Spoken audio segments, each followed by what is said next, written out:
I think you should go home and get some rest. Inamaga na tayo. Are you still doubting that we could win this case?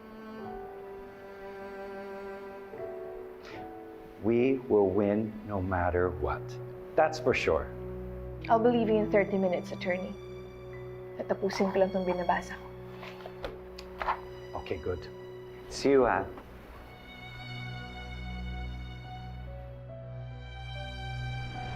Hindi ho kayo pwede maghugas kamay kung bakit napunta kayo sa sitwasyon to ng asawa nyo. Objection, Your Honor. She's badgering the witness. Sustained! Newsflash, Attorney Era, yung taong pinaka-kinaiinisan mo, yung taong laging tumatalo sa'yo sa korte, yung number 1 kaaway mo, is also daughter number 1 ng mommy mo.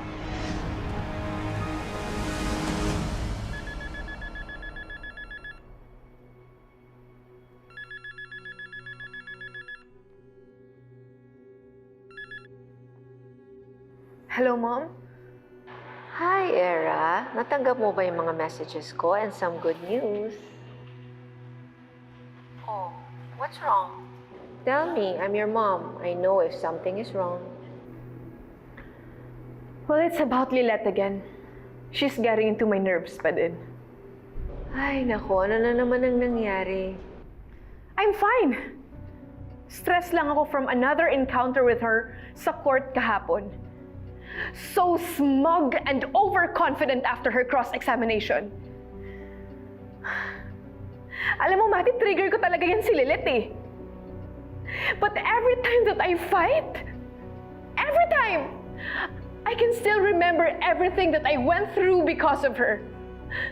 Parang pakiramdam ko, Mati, parang powerless ako eh. She still gets under my skin. Don't worry about her. And I'll protect you at all costs. Lalo na siguro, Mati, kung matatalo niya ako sa case na to. Paano pag inungkat niya ulit yung mga nakaraan? Paano pag awayin niya ako? O di kaya worse, paano pag gagawa siya ng kwento just to ruin me? Ay, nako.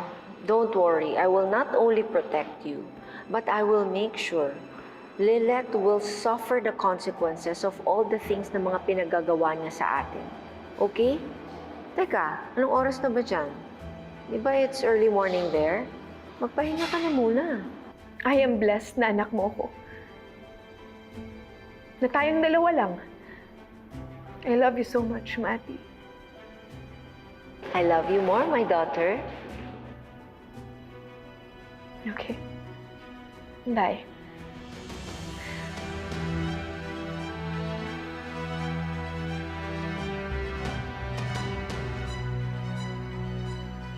Humanda ka sa bagong witness ko, Lilith.